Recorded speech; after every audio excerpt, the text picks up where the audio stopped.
एक घने जंगल में एक ऋषि का आश्रम था।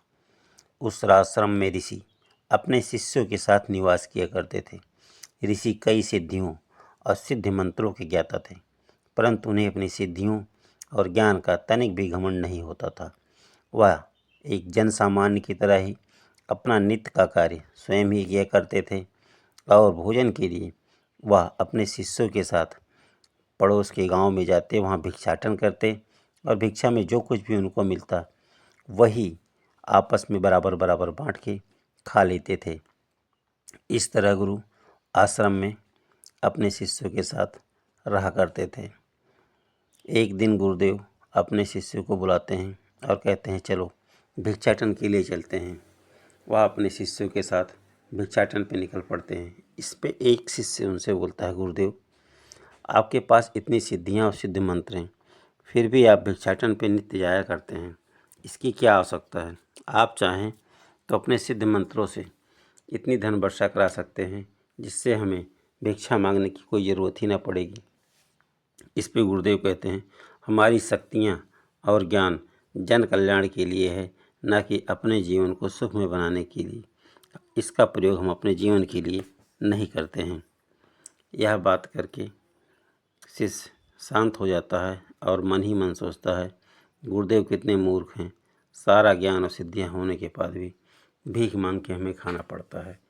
वह लोग थोड़ा आगे बढ़ते हैं, तभी सामने से घुड़सवार उनको आते दिखाई देते हैं।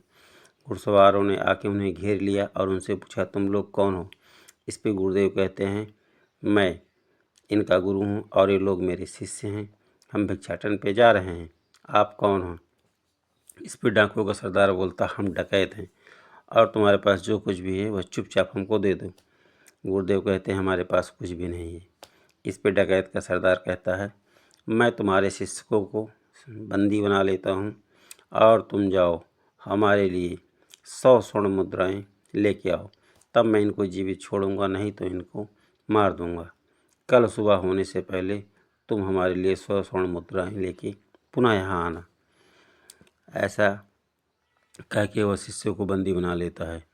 गुरुदेव पैसा लाने के लिए जाते हैं, परंतु इधर शिष्य सोचते हैं गुरुदेव वापस आएँ या ना आएँ, क्योंकि पैसा तो है नहीं और वह अपने मंत्रों का प्रयोग करके धन वर्षा तो कराएंगे नहीं, हम लोग बेव्यर्थ मारे जाएंगे। ऐसा कह के एक शिष्य डकैत के सरदार से बोलता है, यदि मैं तुम्हें ढेर सारा धन दूं तो क्या तुम मुझे यहाँ से जाने दोगे? सरदार कहता है, जरूर जाने दूंगा। इस पे शिष्य धन वर्षा मंत्र का प्रयोग करता है और ढेर सारा धन की बारिश होने लगती है। यह देख के डकैत अचंभित हो जाते हैं और धन इकट्ठा करने लगते हैं, परंतु इतने में ही एक दूसरा ग्रुप डकैतों का वहाँ पहुँच जाता है और वह कहता है, यह धन हम भी लेंगे, इस धन में बंटवारा होगा।